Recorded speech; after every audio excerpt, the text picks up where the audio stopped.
Everybody ready? Yep. Let's go. Ahsoka! For Midwest Guys presents Star Wars Rebels HQ. Battles leave scars. Some you can't see. Holocron. I'm afraid it's changing him. I will never let my friends get hurt again. Your anger gives you strength. Governor Price, these rebels have proven particularly stubborn. How do you intend to solve this problem? I need someone who sees a bigger picture. To defeat an enemy, you must know them, not simply their battle tactics, but their history, philosophy, art. I must become more powerful. Split the treasure. Oh, that's a classic. One last glorious day in the Grand Army of the Republic. Jedi and Sith, the light and the dark. They'll be the architects of their own destruction. The key to destroying the Sith.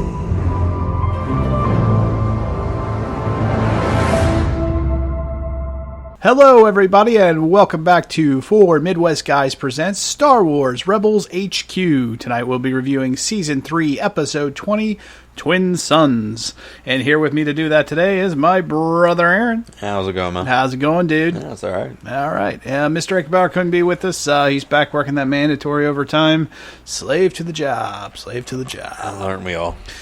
So, anyway, let's get right in. I know he's here as a Force Ghost, so let's get right into it. And speaking of soon-to-be Force Ghosts, this is the big Kenobi episode, Maul Kenobi episode showdown we've been waiting for. Yeah.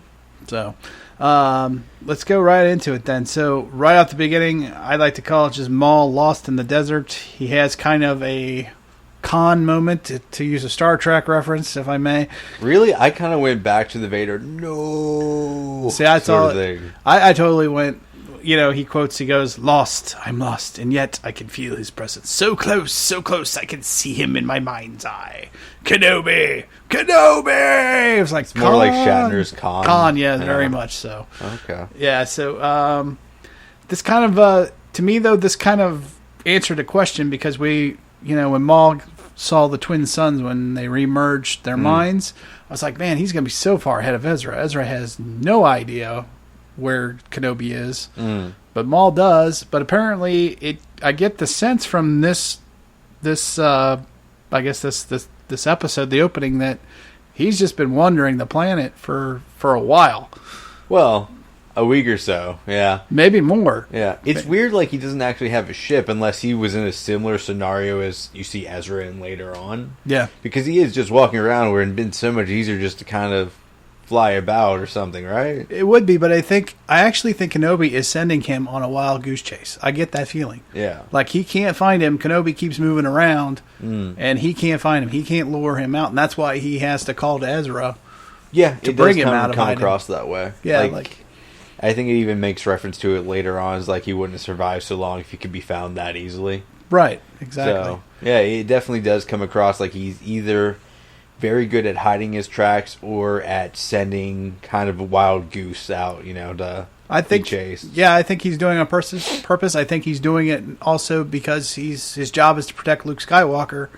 So he's probably luring him away from Luke, number one. And then he's also he's getting him lost in the desert in the process. Yeah.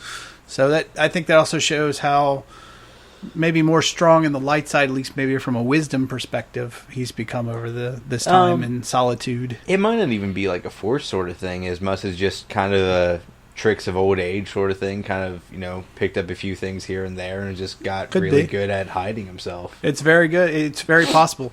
But he has been doing, all we know about Kenobi in the desert, canon-wise anyway, is that that Yoda teaches him how to commune with Qui-Gon Jinn, or the spirit of Qui-Gon Jinn. So he's probably been doing some sort of Force training. Or some form of, like, meditating, sort of deepening his wisdom, because he does actually become one with the Force when Vader kills him. So he does make that. So he is close on the light side. Then. Yeah, he's become much stronger. Yeah. At least that's my theory. Anyway. I mean, they would definitely play into it, so that makes sense. I think so.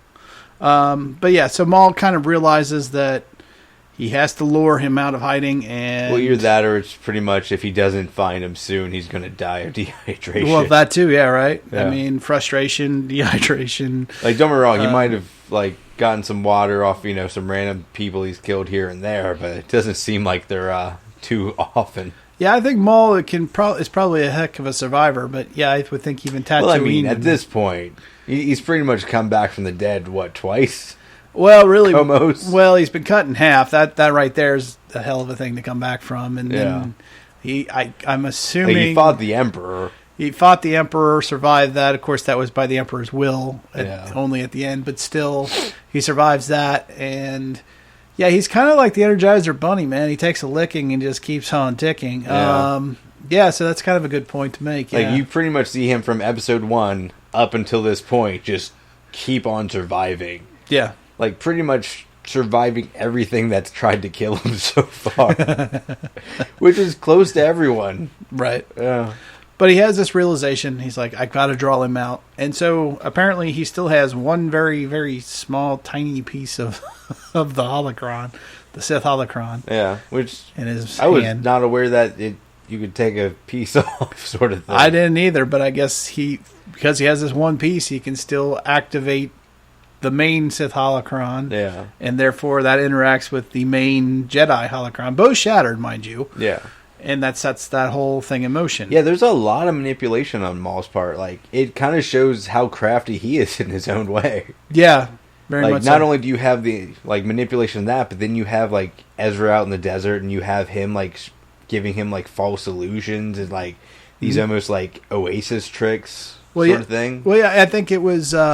It's obvious that the Bendu's warning to Ezra was real. It's incredibly dangerous to bring these things together. Yeah. So there's obviously now a link that Maul is between Ezra and Maul knows how to exploit that. Well, yeah, but it's interesting that he does, right? The fact that they both more or less entered that sort of thing in the same, time. Just he had more experience with the Force and just was able to manipulate that to his advantage. Yeah, that shows you just how strong he's become over the years, just maybe with, I don't know, Sith lore and Sith artifacts even. Yeah. And understanding it and how it works. And he's maybe done his homework. Because we see that cave, a couple episodes ago. It's full of all kinds of artifacts and things of his past and it's where he's been. And yeah, I mean, he's been surviving the desert, and out in, the entire universe for as long as Kenobi. And and pretty much did that without his actual legs. Well, and the other thing is when he says he's been stranded, when we first meet him in Rebels on that planet of Malachor with that Sith temple, he says he's been marooned there. I kind of believe, I don't think that's a lie. I think that's probably truth. He probably got stuck there, had to wander around, and probably learned quite a bit. Maybe of Sith, artifacts. I mean, I'm sure he took lore. quite a bit from it. I would think it was a good learning experience. I don't know. Again, we don't know for sure, but I'm kind of speculating here. Yeah, I mean, that's one of the things when, I guess he's not technically a Sith, but a Dark Force user still, where, he can kind of manipulate things to his advantage. Or maybe he was marooned there, but it was only for a couple weeks. Or, I went there on it's a Sith vacation. Yeah. Then I hang out at the Sith temple, learn a few things, See the sights. Yeah, maybe do a couple, might fight a little bit. All right, So yeah, Ezra hears we saw this in the trailer, the whole Kenobi with it's part of the Order 66 warning that we've seen all the way back even at the beginning of Rebels. Yeah. Kenobi kind of, and it just kind of it's almost like in an endless loop kind of. This is Master Obi-Wan Kenobi.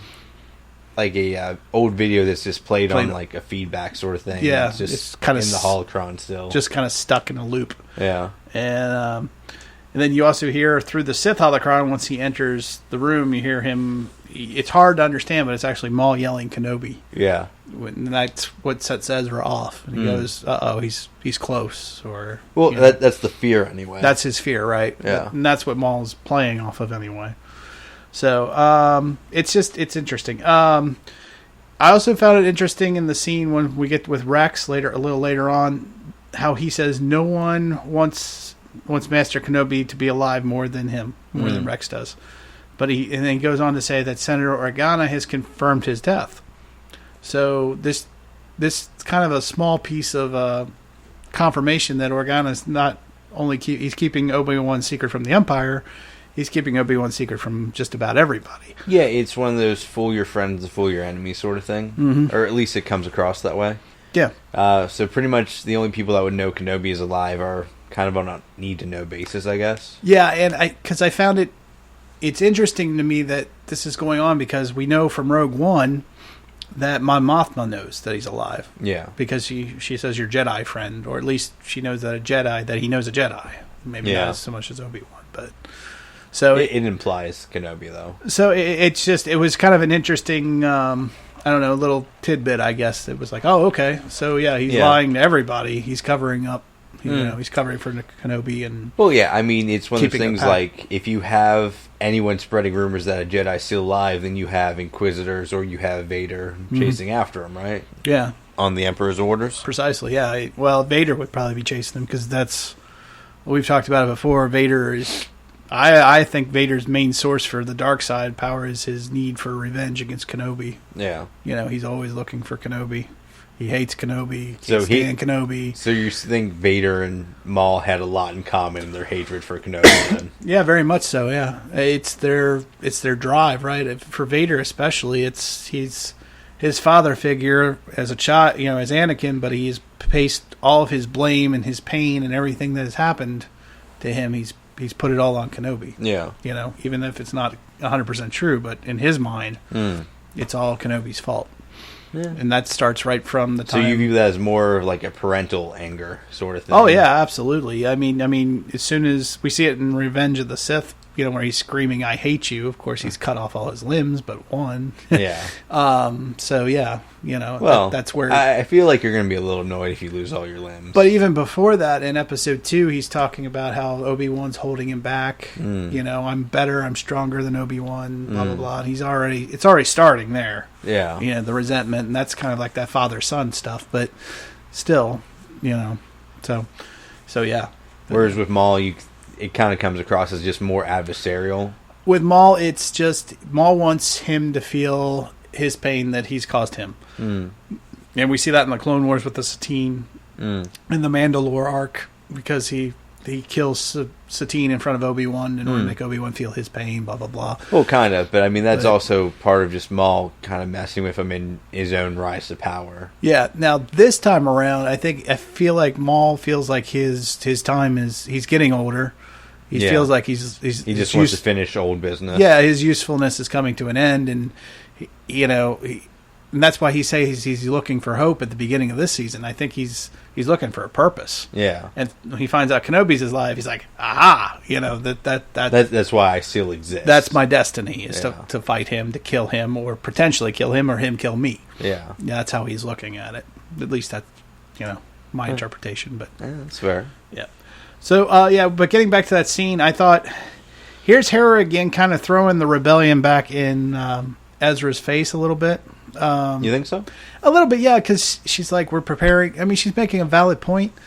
But that's kind of how it came across to me, is like, you're from Lothal, we're going to Lothal, you know the area really well, and that's beneficial to us. Right. Like, it's not really that much different than when they threw Sabine, into the Mandalore kind of situation. Which, again, I don't know. She really uses that a lot. I mean, I get it, and yeah, they're all committed to it, and that's their thing. I mean, it is a rebellion, and that's what they're all part of. And it makes sense. It's just, to me, I feel like she really throws it in their face. I mean, hard, because, I mean, if she even... Well, I mean, they're family, but they're also kind of soldiers, so... Well, yeah. It's a balancing act. But, because Ezra's like, well, what if Master Kenobi's alive? Think of what he could do for the rebellion, and she counters right back on him and goes... Well, if he was alive, do you think he'd be hiding in some backwater world instead of helping us? She's kind of... Well, yeah, I mean, that kind of explains why Tatooine was picked for that, though, right? Well, we know that. Yeah. We know why he's hiding on a backwater world. No, I just mean from, like, a hindsight sort of scenario. Like, that's kind of why Luke's hidden on Tatooine, because it is a backwater world, and Vader hates sand. So well, not only that, I used to, and the comic books have, because he actually does go to Tatooine in the comic books. So does it? Yeah, and those are now canon. So I used to think it was perfect for him to hide there because Anakin would never want to go back to Tatooine because it would bring back thoughts of Anakin and his mother and all that. So that's why I always thought that Tatooine was the perfect hiding place. For Luke from that perspective, and Obi-Wan, because he would never go there. That's why I justified in my mind why he sent down a detachment to find the plans instead of going himself. In A New Hope, when they. All right. So what does he go to Tatooine for in the one comic? In the comic books, he's sent there to bargain with Jabba, and it's all part of a thing with the Emperor. Wait, is Jabba on Tatooine at one point? Oh, Jabba's always on Tatooine. Is it? That's the same planet. Oh yeah, when you've seen Return of the Jedi, Jabba's palace, that's Tatooine. Huh. It's a different part, but it's still Tatooine. Yeah, I completely forgot that bit. Yeah, so yeah, he actually does go back. Spoiler alert: he does go to Tatooine and does his thing with Jabba, but then he kills a bunch of sand people to get off his bloodthirstiness. But he likes killing sand people. Yes, I would too, honestly. But why? If they killed our mom, come on. Yeah, little revenge might be nice. Yeah, but I mean, it's not like those were the ones that killed your mom. I mean, pretty much if you've seen the prequels, he more or less got revenge on that. So yeah. I mean, he killed everybody. Yeah. So pretty much, you're just. Well, when you're a Sith Lord, I mean, it's a bit racist, though, isn't it? Well, sure it is, but he's the dark side. I mean, come on, if you're a Sith Lord and you're on the dark side, yeah, you're gonna do that shit. In my opinion, I mean, if you're that evil, hey, it's just par for the course. If you're that evil, it's fine just to group an entire race together. Hey, I mean, that great evil has been done under the same circumstances. So, in real life, unfortunately. All right, so Ezra goes AWOL. I did like this scene just from the fact that he used AP5 as reasoning as a distraction, I guess. Kind of, but it also kind of... The fact the guy looks at the paperwork is like, oh, everything looks in order. That seems about right for him. Yeah, that calculator has been working overtime. I just found that it almost seems like maybe that actually he just signed up for that mission or that just routine duty because someone had to do it and it gave him access. But it really was something AP5 did order. Yeah, did order. It's like, oh, okay, yeah, that makes sense. That guy. He just took some other dude's place on that job. Yeah, he's just like that. Yeah, that anal droid. Yeah. But kind of. But it is interesting because it does show that AP5 is actually being pretty helpful in the scenario, I guess, in terms of just managing all the kind of supplies and such. Yeah, and we do find out that there is actually an A-wing trainer, which I did not know existed. Makes sense, but there is a. But I guess we have seen it before, kind of. Now that I think about it, but with Kanan and Ezra both in an A-wing earlier in the season. But anyway, so that's all I really want. I just thought it was kind of amusing. Oh yeah, it was an amusing little side note for what was more or less a more dramatic episode. Yeah. So finally, moving on to the arrival on Tatooine.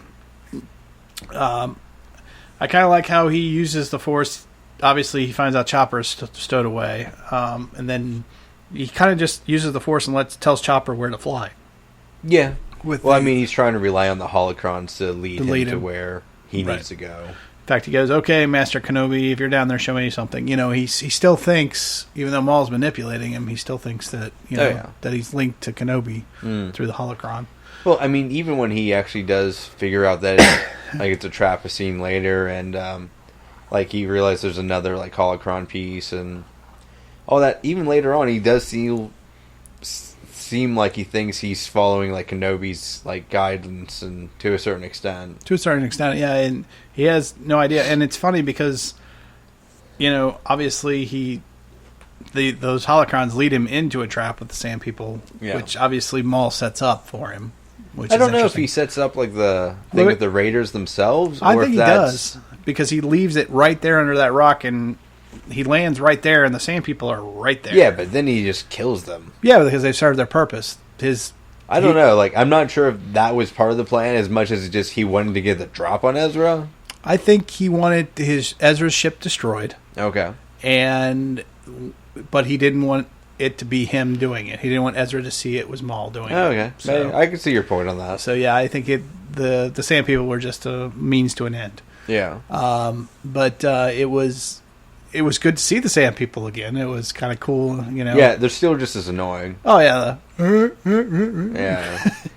But to me, that's Star Wars. I mean, that makes it feel like Star Wars. Yeah, it's a classic sound of the original film. Yeah, so. just to see it, you know, because you kind of the fight scene, you know, it was something similar to when Luke fought him in New Hope, kind of, sort of. So yeah, it's weird because at one point when they're fighting, or when Ezra's fighting him, like you have that one that just goes like right on top of him, like pushes him down. Yeah, that's exactly what happens to Luke, except Luke's dodging like a club. Yeah, and the guy's trying to beat him to death. But it's very similar. Yeah. And I always feel like Episode 4 in Star Wars, it feels like Tatooine. That's the first time it felt like Tatooine to me. Not that Maul running around in a desert, it doesn't, but that's Tatooine. There's a lot of desert planets. There's a lot, obviously, now, right? Yeah. There's Jakku, which are okay, but and other desert not planets. like Jakku. I know there's more out there, and I keep hearing that there's more to Jakku, but yeah, there better be, because why not put that on Tatooine? You know, I just don't understand. But from what I'm hearing from the books, there's more to Jakku than meets the eye. So we'll see. Hopefully that's the case. So your opinion of Jakku is being reserved, essentially. For future judgment, yeah. Okay. I will reserve judgment for now, as they say. But yeah, I liked how Maul also just kind of used him once they were done. He just pulls out his lightsaber and just whacks him. Either that or it's one of the things like, still kind of need him alive, so don't kill him. Dead. Yeah, I'm done with you. That's it. And then the other part about that scene is Chopper's choice. You know, before he's like, he still have the chance to go like home, sort of thing. Yeah, he's like, well, you can follow this ridge line.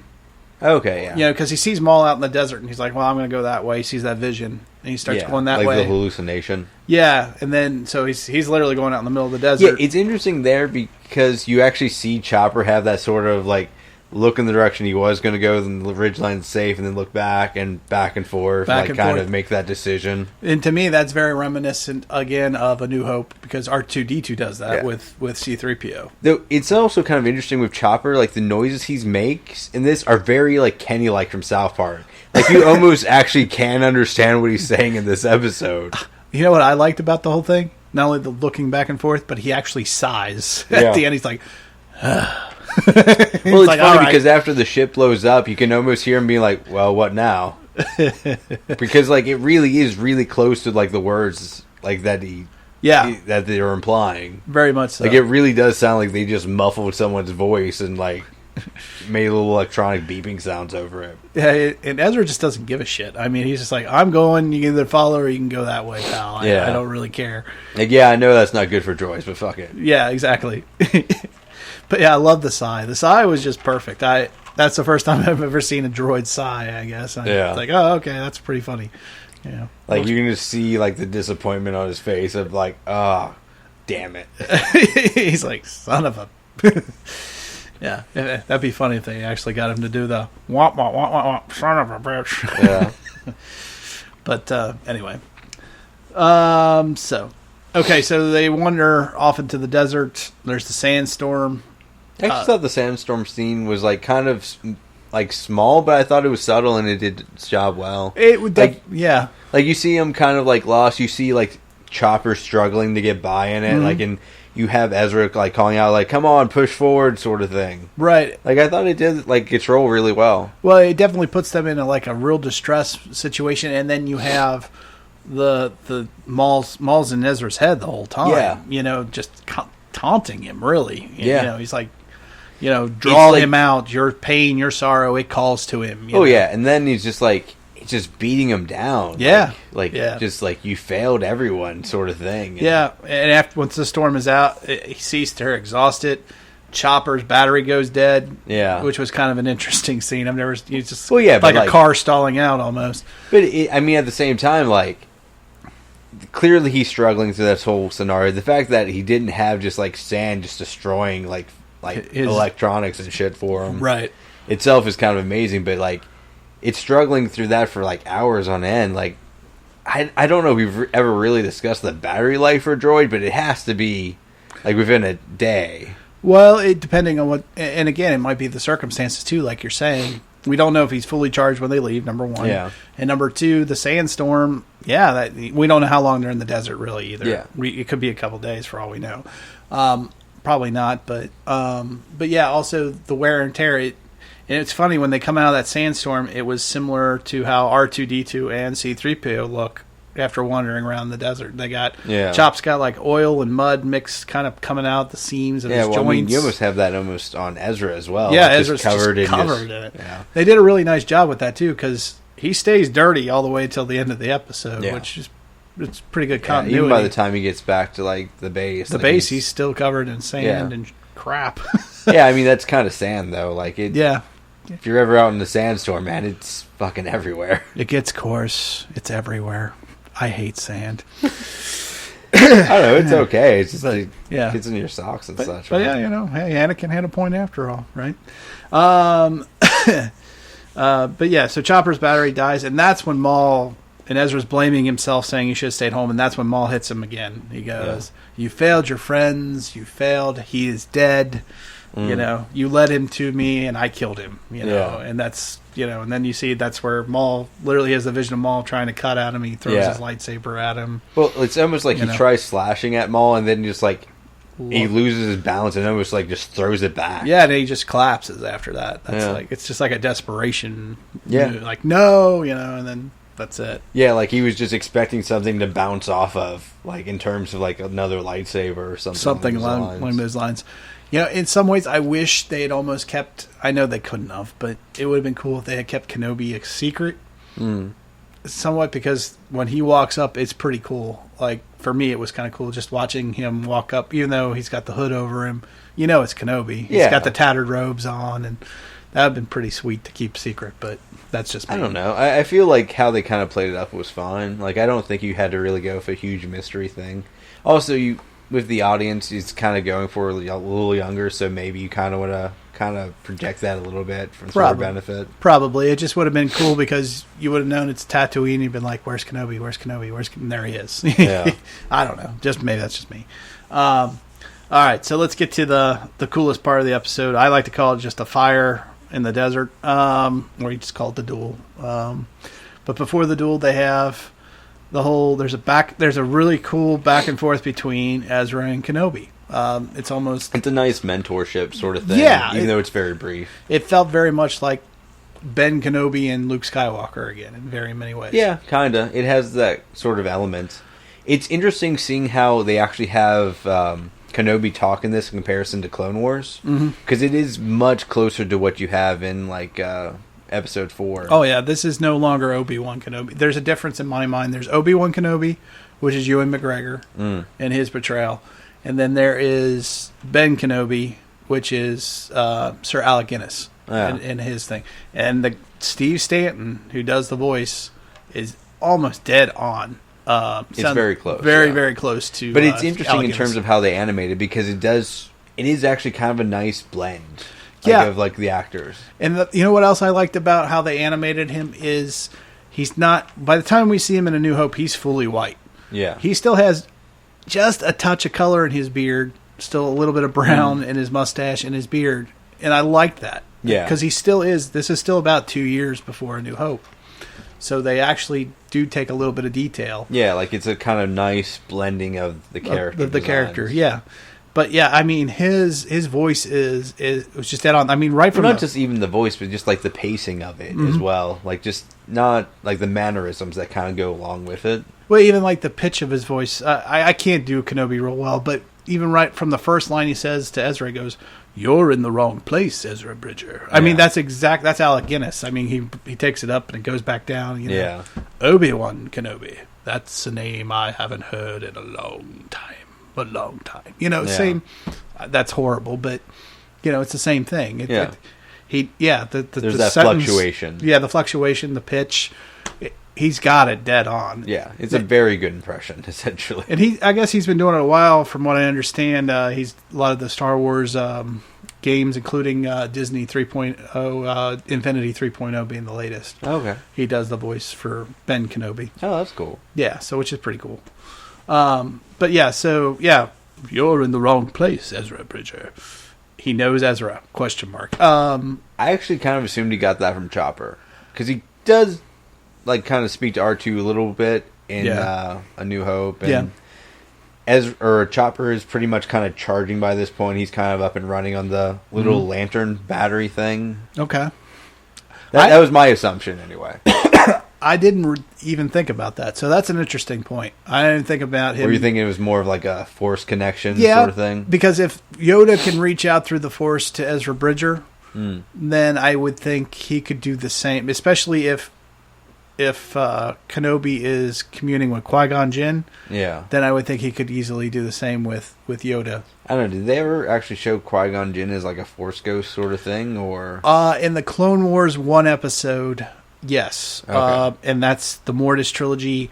And the only reason he appears as a full ghost there is because it's a nexus in the Force, kind of like a focal point. Okay. The Force kind of flows through this space. Okay. Outside of that, he is not a Force ghost because he never completes his special training to retain his essence after death. Okay. It's like he's a voice, but nothing else. Okay. Or he's... Do you find it weird that the light side has a thing that kind of gives you immortality, even though that's more or less what a lot of the Sith want in the dark side? Yes, and that's the thing is, and it's the big thing, at least from George Lucas's point of view, that the Sith do not understand. Even though they want to live forever, they do not believe that there is an afterlife. That everything is now. That they believe in strength, passion, that. Everything in the physical realm. They don't believe in an afterlife. There is no afterlife. There's only oblivion. Yeah. After afterlife. So, to them, yeah. But in George's interpretation of it, the light side of the Force does grant immortality to select you. To select few. So So otherwise, and that's only to a select few. Otherwise, the Jedi teach that you just become one with the Force, and that I mean, that's kind of weird, though, right? Like, if you have the teaching that's, like, you become one with the Force, that you kind of... Which is a borderline Nirvana-ish. Yes. Kind of. But then you also have, like, this secret, like, technique to where you kind of retain your essence and not completely go into the Force. Yes. Yeah. Like, it seems like countering itself a little bit, right? A little bit. It's not really countering. It's kind of like a reward, I guess, in a way. Like if you've done this and you completely understand the Force, if you completely understand the light side of the Force and the balance of the Force and everything about the Force, then yes, you can maintain your. Is it weird? Essence. There's no other Force ghosts pre-Yoda. I think there is. They don't show them though. Yeah, but like if they retain their essence and they can keep track of the Force and they commune with the Force. Wouldn't you see like a couple of them pre-Yoda? Like they would just pop up in these scenarios? They still could. A lot of this stuff is no longer canon, so it's hard to say. Okay, fair enough. Because up to a certain point, it was just kind of assumed that any Jedi could become a Force ghost, but apparently that's not the case now. Yeah. Because they did, according to Clone Wars Season 6, which I highly recommend watching. If you haven't seen it, you got to watch it. I have seen it, like the Yoda arc. The Yoda arc. Yeah. That really goes into the whole explanation of it, and it's very deep, very mythology. Yeah, it's actually a pretty good highlight for the Clone Wars. Actually, yeah, I think it's probably the best story arc in Clone Wars. One of the best, if not the best. But yeah, no, I mean, especially as someone who likes like comparative religion mythology, like that's kind of a highlight for Clone Wars for me. Yeah, it's definitely up there. Absolutely. Like I said, I dug that big time. I remember watching that whole story arc, and I watched it again. Because I mean, like, as someone who was a fan from the beginning, like just going into that much detail, like kind of the universe building of it. Sure, it goes, because it's about accepting the light and the dark, and that you can't have one without the other, and you have to have something that destroys it in order to give birth to something new, that whole recycle, circle of life crap. Yeah. But Yeah, so it's good stuff though. So from if you enjoy Star Wars, then it has that kind of you can't really have shadows without light sort of thing. Yeah, it's very much yin and yang. Yeah, in many aspects. But anyway, where were we? I think we were talking about Ezra talking to Kenobi out in the desert. That's right. So you're on the wrong place, Ezra Bridger. So and how he knows? I think he knows from Yoda or from Qui-Gon. I would think they're at this point. I would just assume he's talking to Chopper while Ezra's passed out. And you know what? That could very well be. I never even thought about that. I went right to the Force. So. Yeah. But sometimes Chopper seems like he talks shit about people when they're asleep. That's all. I could definitely see that. And you know what? You could be sometimes the most practical answer is the best answer, and you could be completely right. Well, that's Fulcrum's razor, right? Yeah, Fulcrum's razor. I know. Is that the right pronunciation of it? What's that? Fulcrum. Yeah. Yeah. Fulcrum was Ahsoka, and also Agent Kallus.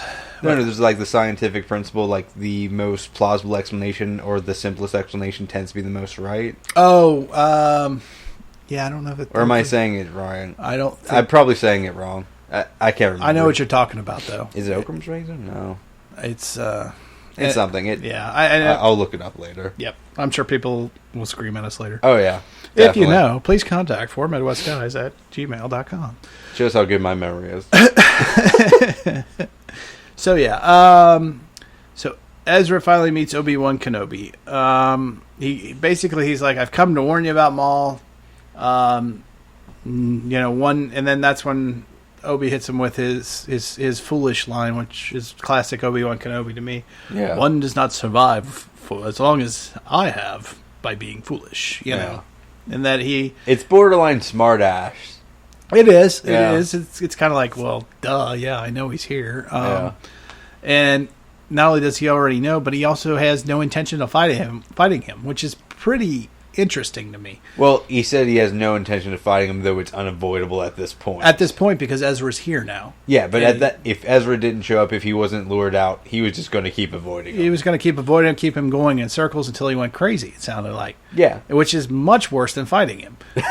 I mean, literally. I mean, you're driving a man insane, but still... Well, it's clever. He's kind of already a little insane, so... But it also sticks very close to the light side of the Force, being the passive, aggressive, kind of the wiser move. Yeah, really.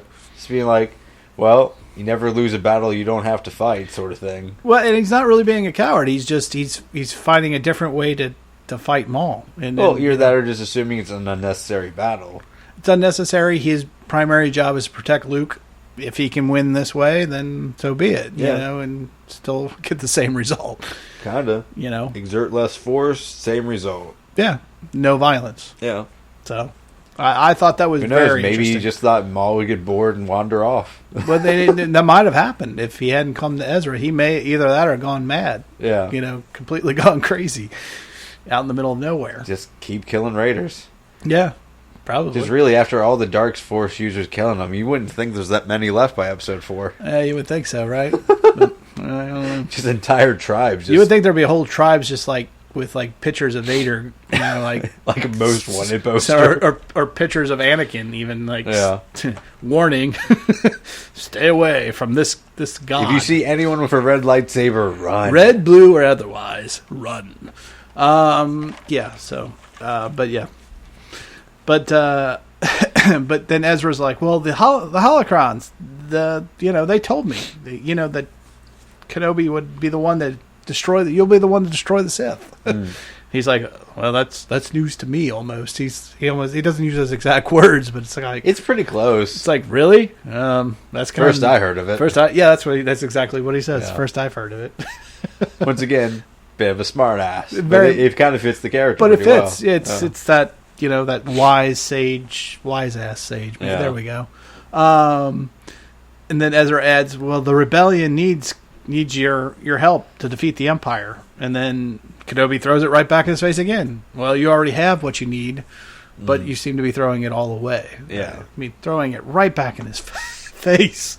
Kinda. Every time. It's true, though. I mean, he's left everything to come here because he thinks he's doing the right thing. Oh yeah, but I mean, he also mentions about how Maul was manipulating that desire to do the right thing. Precisely, through the holocrons, he's played on your good intentions.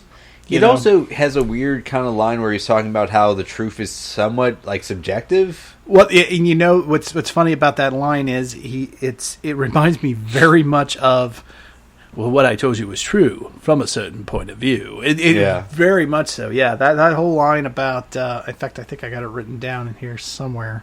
I'm not really sure. But yeah, that it's your point of it's. You only believed what you wanted to believe. You only heard what you wanted to hear, and you only believed what you wanted to believe. And it was that whole. Yeah. To me, it was like, okay, here, this is the. Well, what I told you was true from a certain point of view speech all over again. I don't know. To me, it had kind of a different kind of context to it, but I could see the similarities. It was like, to me, it was just like, well, yeah, from my point of view, your Vader did kill your father. From this is what I believe. This is how I saw it. And it's kind of similar in the same way. This is how I subjectively viewed it. And then he's kind of using that same thing on Ezra, but he's going, well, you saw it wrong though. He said, you saw what you wanted to see, you believed what you wanted to believe, but in reality, you're being manipulated. Yeah, like you're kind of twisting the facts to fit your own narrative. Exactly. You are not aware of your cognitive bias here. Yes, precisely. In spite of your best intentions, and your desire to do good, but you're really throwing things out of balance. He's like, you shouldn't be here, kid. Yeah, I have a weird question on this scene. What exactly is the lizard thing he rides as a horse? That is what they call a dewback, my friend. Oh, okay. It has been around for quite a while in the Star Wars world. Okay. First seen in the Star Wars Special Edition of A New Hope. Yeah. Was the first time we actually saw one. Okay. But they've been in the books and the non-canon literature for quite a while. Like, I know there's like a couple other creatures we see that are similar to them. I just don't know if they're exactly the same as that one was. No, those are what they call dewbacks. So. Okay, because I know like Ahsoka's father is riding something kind of similar in one episode, but I don't think it's the same thing. That's not the same thing. That is, I forget what those are called, but those are apparently just native to their home world. Okay. But yeah. So. Okay. Okay. But yeah, we first see them. The stormtroopers are actually riding them in A New Hope Special Edition. If you go back and watch that, when they first come down to the planet looking for the droids or looking for the plans, and they go, "Look, sir, droids." You see them in the background riding around on the dewbacks. Oh, nice. They're CGI, but so, you get the idea. But yeah, that's what that is. So, and now you know, and knowing is half the battle. G.I. Joe. All right. So let's get down to Maul's fate.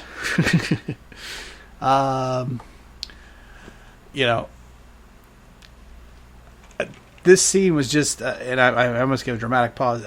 It was, there was just a lot there. It was so short, but yet there was so much to it at the same time. Less was more in this case.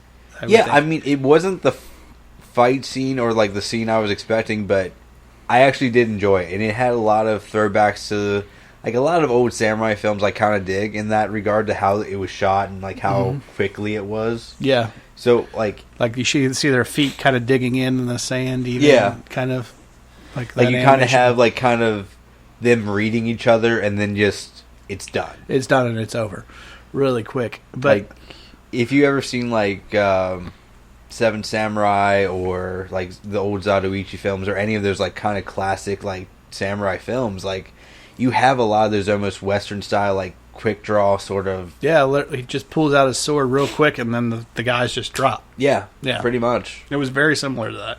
And honestly, it's one of those things like watching is like, it's amazing that doesn't come up more within the Star Wars universe because you could apply that into like large fight scenes so easily and so quickly. Yeah.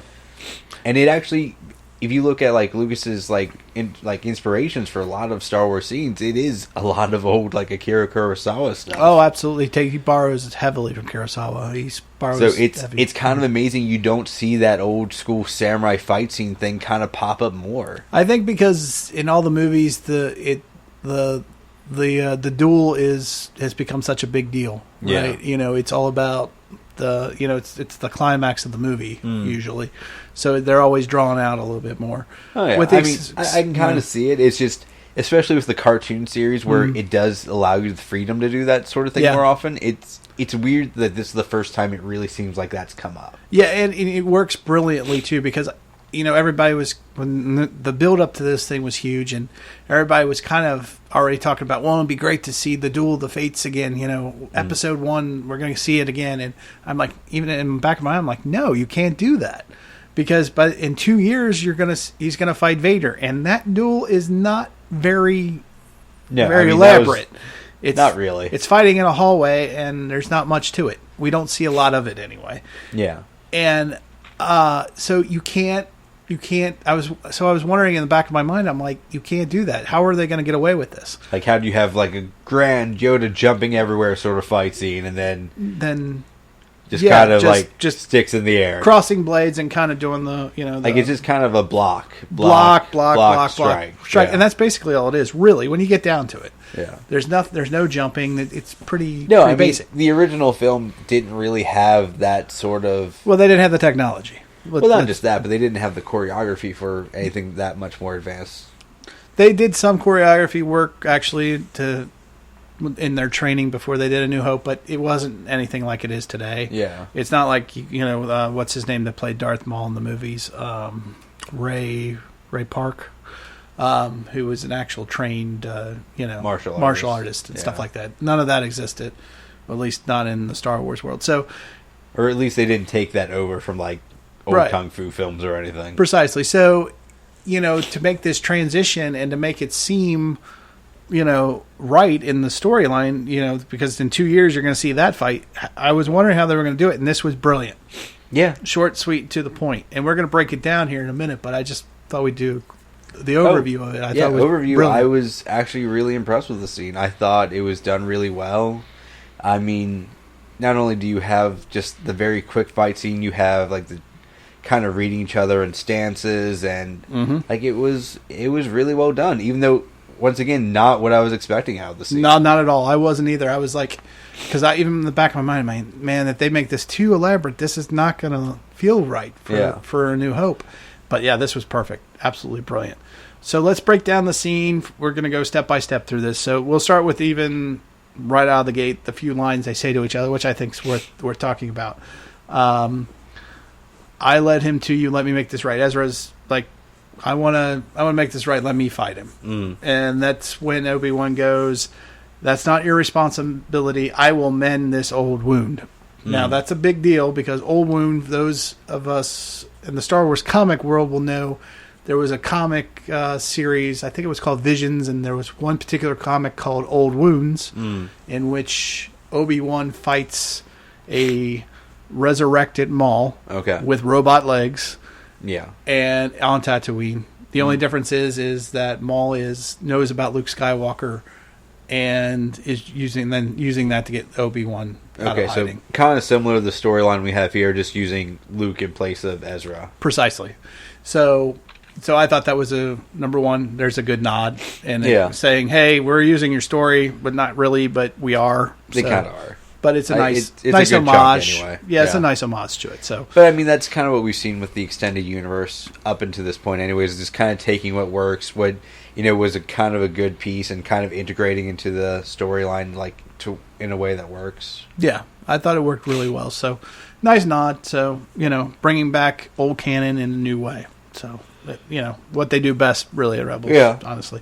I mean, it's definitely done a lot of that this season, especially with Thrawn and Yeah, a lot with what they've done with Maul as well. Maul, Ahsoka kind of, but she's Clone Wars, but still, which is canon. But anyway, so Kenobi sends him on his way. Yeah, puts him on his dewback, and then sends him off north on his way. And then there's the whole Maul goes right into taunting Obi-Wan.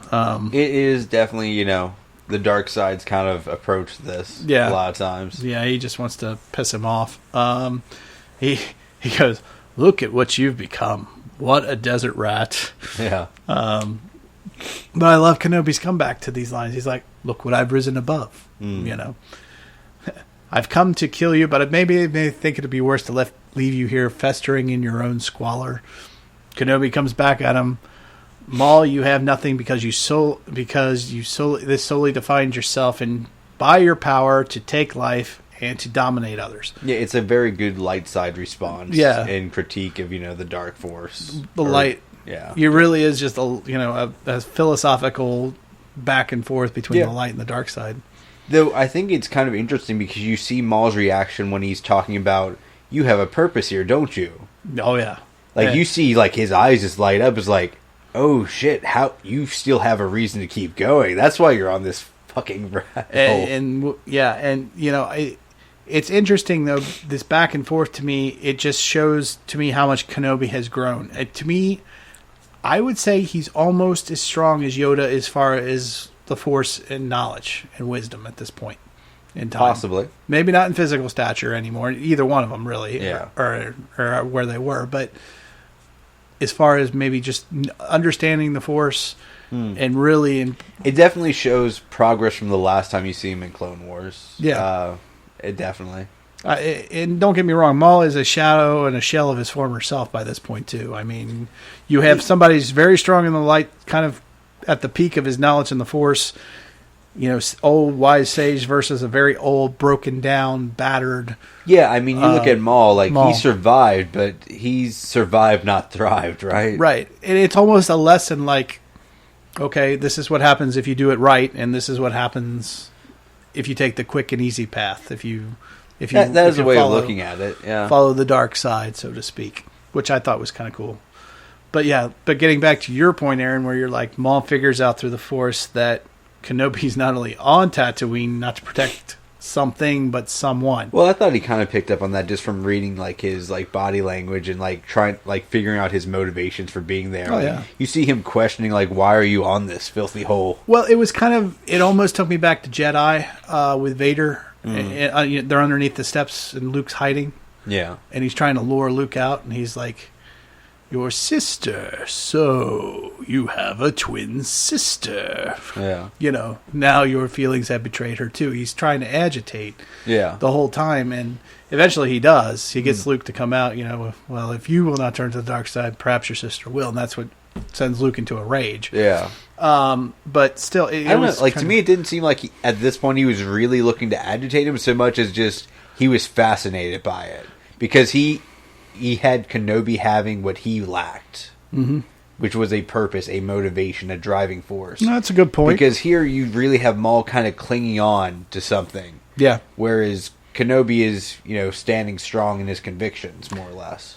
It's interesting because up to this point, until Maul figures out, that he's protecting someone, Kenobi's passive. He hasn't drawn his blade. He's just sitting there going back and forth with him. He's concentrated on him. It's interesting once Maul goes no, you're protecting someone. You just see the light from the lightsaber come on. Yeah. You see his eyes focus. And it's a very well shot thing because it's not focusing on the lightsaber itself, but you're seeing the reflection of it. It's a reflection, and you see Kenobi's eyes and facial expression through the lightsaber, which is very cool and well done. I gotta hand it to Dave. That's a very well shot, and his team, very well done.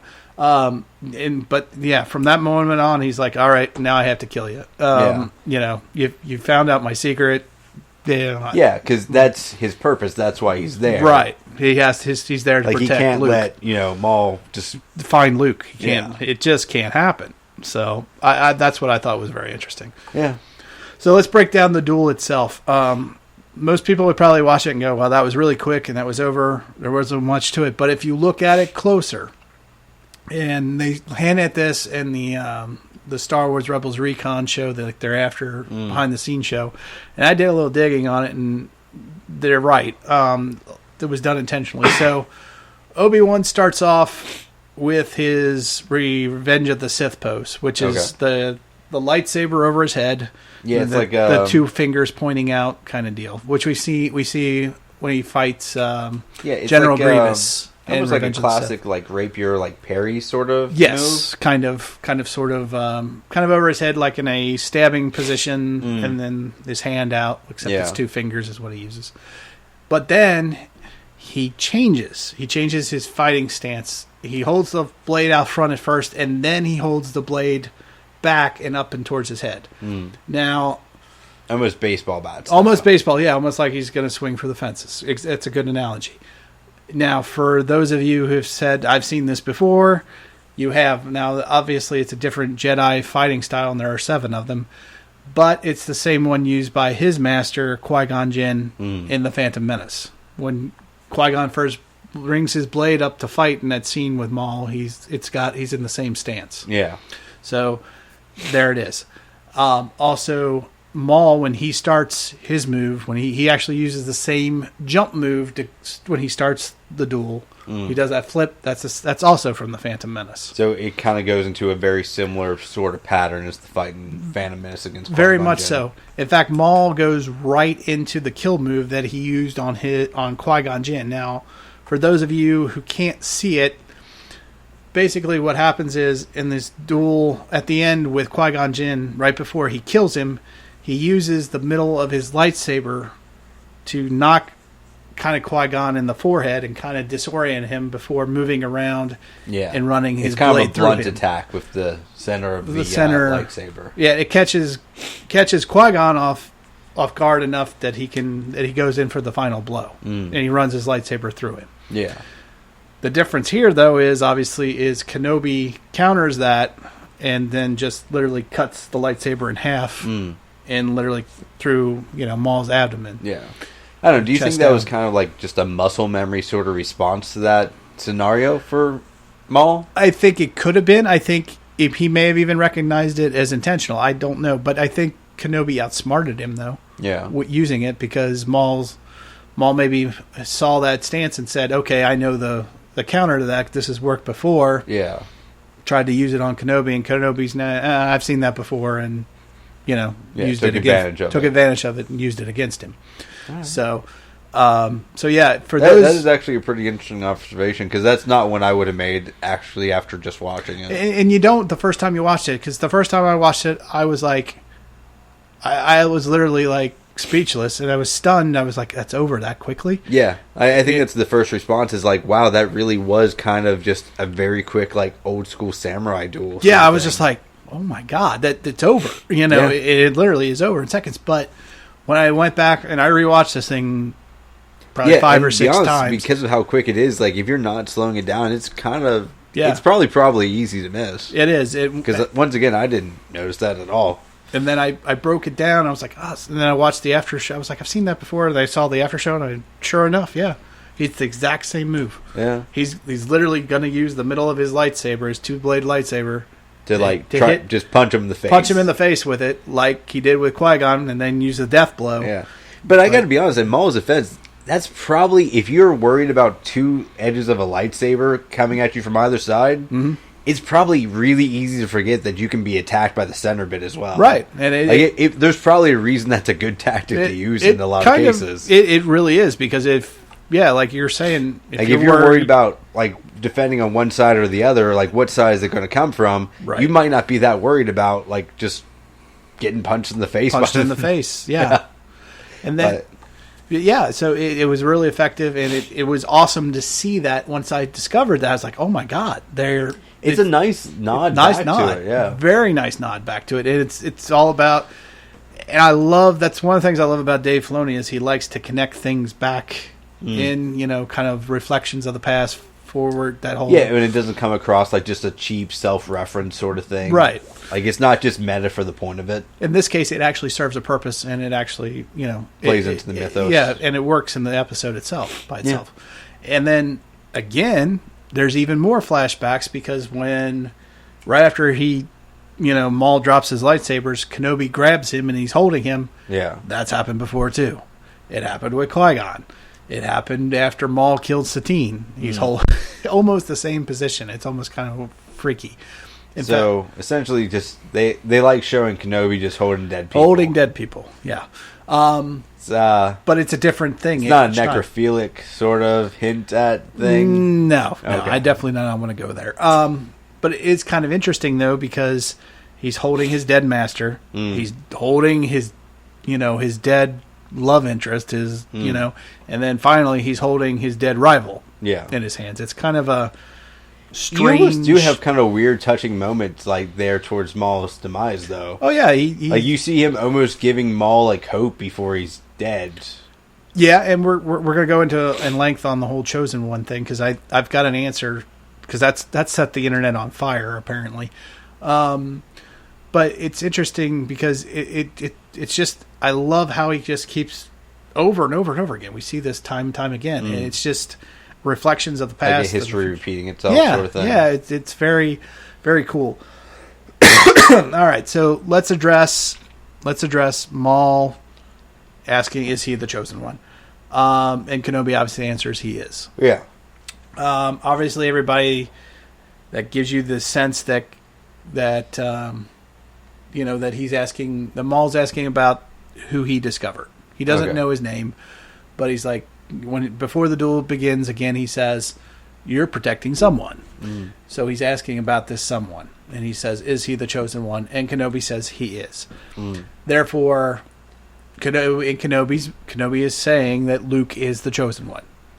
Well, he's saying that's possibly true from his perspective, anyway. Right, and that's the key. A lot of people are going, oh my God, they've just changed everything. They retconned the Chosen One. No, they didn't.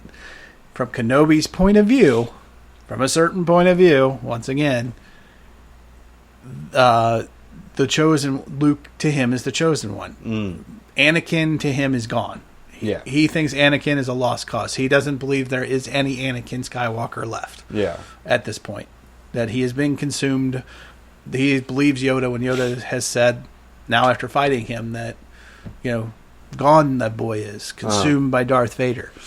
He has become, Anakin is completely gone to him. So to him, in his own mind, therefore, he doesn't believe that there's any redemption for Anakin, and that Anakin's gone, so therefore... He believes in Anakin's bloodline more than Anakin. And then in Anakin himself, so therefore, in his mind, Luke has to be the Chosen One. This has to be the answer. That Luke is going to be the one that will destroy the Sith. Because he never sees what Luke Skywalker actually sees, and by the time we get to Return of the Jedi, Luke Skywalker is actually wiser than both Obi-Wan Kenobi and Yoda. In the fact that he understands that there is still good in his father, and that he can be turned back. Well, I mean, you could also view that side as like a variant of hope more than wisdom. But, well, maybe, but because Yoda and Kenobi view it very black and white. Yeah. There is no coming back. Well, I mean, he's gone. If you look at Yoda as a whole, he views existence in a very black and white term by the time you get to, like, Episode 4 or Episode 5-ish. Sure.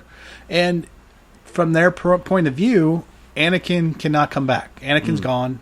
Darth Vader consumed he is. Darth Vader has killed Anakin Skywalker. Well, that's kind of one of the problems of being a zealot in your faith, is that sometimes it blinds you to things as Precisely. well. And they are. And they never realize that by Luke sacrificing himself, he redeems his father, brings back his father. So essentially, Anakin kills not only Darth Vader at that moment, but he also kills the Emperor by throwing him down the pit of the Death Star. Yeah. So he does actually... The throw that's the kind of equivalent to a sucker punch. To a sucker punch, yeah. But he fulfills at that very moment, when he turns to pick up the Emperor, two things happen. Anakin Skywalker comes back. Darth Vader is dead. One Sith is dead. Then he throws the Emperor over the balcony. He's killed both. The rule of two has worked against the Sith. The Sith are gone. The Chosen One has fulfilled his destiny. Yeah, but by the time you get to Episode 7, you realize Dark Force users are still a thing. Right. And so, that's a different thing. But it kind of feels like you're arguing semantics at that point, though. No, wait a minute. The prophecy is the Chosen One will bring balance to the Force and will destroy the Sith. Therefore, the Sith are destroyed. The Chosen One has fulfilled his destiny. But like in the original trilogy, you kind of equate Dark Side user with Sith. And it's only really by the time you get to 7 where you kind of... 7 is where they expand it out. Where they kind of disconnect that a little bit. Well, I believe by the time we get to 7, they are trying to find a way to bring them back. You have a lot of dark side users, but that aren't really truly Sith, per se. They don't have that same knowledge. They don't have that same power. It's been lost. The Chosen One is taking it out of the universe.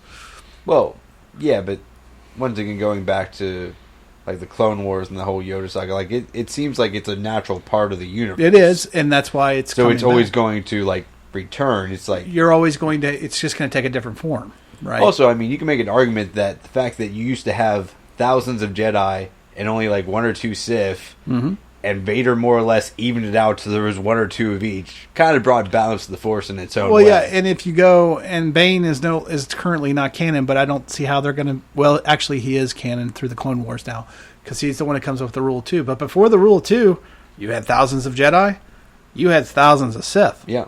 So it was really the Sith that kind of cut their numbers down, but that's just so they weren't killing each other. But the whole thing about the Chosen One, though, is set the internet on fire. They're like, oh my god, they just retconned the Chosen One, and blah, blah, blah, and this isn't right. And some people are okay with it, some people aren't. No, they're telling the story from what Obi-Wan believes. Yeah. Because Obi-Wan, after he, practically takes off all of Anakin's limbs, he goes, you were the Chosen One. You were supposed to destroy the Sith, not join them. In his mind, he's gone. Yeah, because the Chosen One was supposed to be on his side. It's on his side, and he was mistaken, and so therefore it must be Luke. He's put his faith into another. So from his point of view, he is the Chosen One. So hopefully that will bring the internet back down to earth. I don't know. It's the internet. It runs on rage. It's fine. It does. It runs on rage constantly. So there's my my take on the Chosen One. And I actually really like Maul's response to that, though. Is like he really just like there's that response of he'll get revenge for us. Yes, that was, and I thought, wow, that is perfect thing to say, because that is exactly what a Sith would say. Yeah, a Sith wouldn't say, he'll bring balance. No, he's going to avenge us. Yeah, like in his mind is like, good, someone needs to take the Emperor down where I couldn't. Well, and when you think about it, and he says us, and I thought about that too, and I was like, you know what? He's right, though. Yeah. Maul says it himself. They used him as a weapon. They tossed him aside. They took him from his mother. They actually kill his mother. They kill his brother. Yeah. He's lost from the Sith. Kenobi's lost a lot to the Sith. Yeah. He lost the entire Jedi Order, essentially, almost all of them. His best friend, son-like figure, apprentice, Anakin, lost to the Sith. And the woman he loves, Satine, all lost to the Sith. So actually, Maul's kind of telling the truth. Yeah, I mean, don't get me wrong, you can make the argument that's a subjective perspective sort of thing again, but at the same time, they both kind of lost a lot to it, and it's interesting because even though they're adversarial, you do see some similarities in that regard. Like there is some weird familiarity or kinship sort of thing that kind of goes with the rivalry. Yeah, it does. It's they were rivals, but he's right though. You know, they've gone through a lot of shit in their lifetimes. It's interesting because it does kind of present Maul as being kind of the opposite end of the coin for Kenobi. Yes. Like once again, where you see Maul kind of searching for meaning and like for why he's still there, you have Kenobi there that's kind of, steadfast in his convictions. Very much so. Yeah. It's like you said. That's a good analogy, Aaron. They're two sides very of the same contrasting coin. each other. Oh yeah, absolutely. It's God. I'm trying to think of the word, and I can't. But we'll just call it two sides of the same coin. Yeah, that's probably the easiest way to put it. That's a great point to make. But yeah, he's not telling when he says avenge, it's told from a Sith point of view, but he's not lying either. Yeah. And that it's interesting to me, though, that Maul knows about the Chosen One, or that he even believes in the Chosen One at that point. I don't know. It's interesting looking at Maul's faith in the Force, because he's almost disregarded the Sith teachings, but he still is willing to use them for his own benefit. Yeah. So he seems almost more opened up to being more of a neutral character in some ways. I believe that by the end, Maul is more. He's still dark. Yeah, but he's not like he's like light. He's gray dark. He's dark gray. He's not like black. Well, I mean, he's looking for something to believe in as well. Yeah, which is interesting for a Sith, because Sith don't believe that.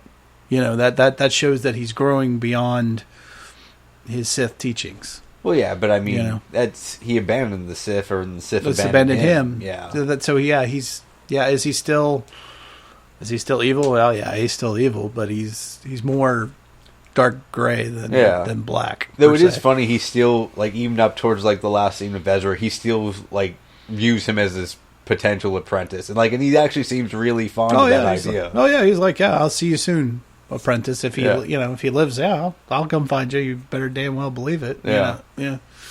So, yeah. But it's very, excuse me, I've been talking so much, right? Because I'm so excited about this episode, but... it's a good episode. Mm-hmm. It's a great episode, especially when you break it down and see all this stuff that they threw in and how carefully they were about throwing it in, how subtle they were about throwing it all in. Yeah, there's a lot of things, like, it kind of respected the audience enough to kind of enjoy the subtlety of it, which a lot of things have a hard time doing. And you could tell, especially with this episode anyway, that every line of dialogue was probably poured over time and time and time again, I think at least by the time you get to the Kenobi bit. Yeah, because they're really, every word is important. I think earlier on the episode, you probably could have gone a bit, you could have changed some things here or there if you really wanted to, and there probably was some wiggle room with that. Yeah. But by the time it gets Kenobi, it definitely seems like they really worded it very, as well as they could. Oh, absolutely. Absolutely. All right, so let's move on real quick. Ezra returns home to the Rebel base, to his family. He's learned his lesson. They are his family, and then he says, the interesting part about that whole scene really is, not only has he learned his lesson, but he says it's time to go home. So I think he may be referring to, let's proceed with the attack on Lothal. Let's continue our planning. He's clearly referring to Lothal, which is, his home. Right. Even though I guess since he's viewing them as kind of a family thing, which has kind of been a theme of the show the entire time. So right, it's now their home, I guess. Yeah, very much so. All right, so we got through that little scene, and then the scene that gives me the feels of the whole episode, other than the duel, was the final scene of we see Kenobi somehow has another dewback, which is interesting, which I think it might be the same one. Maybe just circled back. Maybe a bit of a plot hole. Maybe it's circled back. But he's back on his dewback, and he's watching from the Lars homestead from a distance, and then you hear Aunt Beru's voice, which I'm pretty sure they pulled straight from the movie. I would assume so, yeah. Just say it, and then because it's pretty close. Yeah, and you just hear, Luke, just like you hear, in A New Hope. And that gave me the feels, and then you see it looks like a little kid, really, but I guess it's supposed to be Luke. In a distance. From a distance, running across the... I actually am amazed you're not really more talking about the music, because they also pull up, the Force theme. Yeah. Yeah, it's the same theme that Luke is using while he looks at the twin suns in A New Hope. Yeah. That iconic, I can't do it, but, it's very iconic. And they play it through the credits, too, which is really cool. Yeah. So I would assume that would be the main thing that gave you goosebumps from that scene. Well, that was part of it, yeah. The music, but also hearing Luke, the music, I was like, oh, okay, yeah, that makes sense. Then you hear her go, Luke, and that was like, yeah, goosebumps on the arms, all right, yeah. There's the Star Wars feel at the end.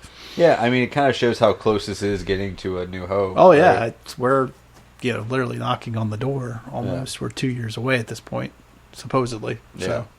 So yeah. All right, so we have really broken down a 22-minute show and drawn it out to an hour and 12 minutes, but there was certainly a lot cram-packed into this. In fact, God, do I ever wanted this episode to be, get rid of the stupid droid episode from last week and just give me give me a whole hour of this. Yeah. This would have been so much better, because I heard... The season finale is going to be an hour long, so maybe that'll, help that, sensation for you. Hopefully, but, the other thing they said that kills me, they said this episode has more deleted scenes than any other episode they did. Really? And I was like, you've got to be kidding me. Well, that's a good reason to buy the Blu-ray of the season, isn't it? Right, I guess, yeah. But still, I was like, oh, well, man. Assuming they put the deleted scenes on the Blu-ray. Yeah, I was like, no, get rid of the stupid-ass droids and give me an hour of this. This was just perfect, though, but... Except that, deleted scenes, they're all of AP5 just ordering people around. Yeah, yeah, probably. You'll get the Blu-ray. I would just be so disappointed. Probably. I don't know. Anyway, all right. So let's get into final thoughts and grades.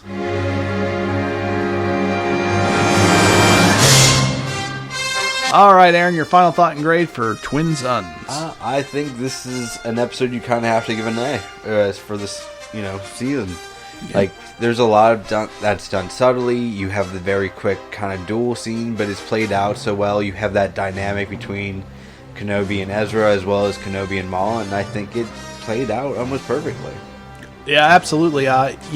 This is the highlight of the season for me so far. This is up there with the Ahsoka Vader episode. It's got everything. I mean, every line of dialogue feels like they went, especially with the Kenobi Maul, looked like they went over it with a fine-tooth comb. Every word, every line, the battle, the way they handled the duel, how they incorporated, old scenes from way back from the beginning when we first saw Maul to how he did those moves were his ultimate demise. Just that whole full circle thing. That is Star Wars. This whole episode is Star Wars. This is about as Star Wars as it can get in Rebels, I think. I could be wrong. They could surprise the heck out of me, and they may still. Yeah. But yeah, this is A++. But we still have a season finale to go. We still have a 1-hour season finale to go, but this is like the heart and soul episode for Star Wars this season, at least. Maybe the whole series. Again, Ahsoka Vader's up there too, but this is pretty that's pretty cool in terms of action sequence, but I think in terms of just like how well done it is and how like refined and like gone over it is, I think this one actually kind of tops it in its own ways. I think it does too, Aaron. It's pretty damn close. I mean, it was really cool to see Ahsoka Vader and to see a master against apprentice and be able to see Anakin through the mask of Vader like we did last season. But this is right up there. This is really his heart and soul, meat and potatoes. This is Star Wars, and I can't say anything better about it. I don't think the episode could have been any better other than being possibly longer. Please, next time, give me this, just more of it. Yeah, but anyway, all right, so real quick, where can you find 4 Midwest Guys? Well, it's real simple now. You can go to the 4midwestguys.com. Again, that is the 4midwestguys.com. One more time, the 4midwestguys.com. When you go to that website, you will find all of our podcasts there. You will find links to our Twitter, to our Facebook, to our iTunes, to our Podbean account, to our Stitcher account. There are plenty of ways to follow us, like, subscribe, and follow us, as well as, again, all the podcasts are there. If you go at the very top, there's links to each individual podcast we do. Everything is categorized. If you just want Star Wars Rebels, click Star Wars Rebels. If you just want Marvel DC Kings, click Marvel DC Kings. If you just want the new one that our new series Binge Watch, click Binge Watch, and it gives you all that.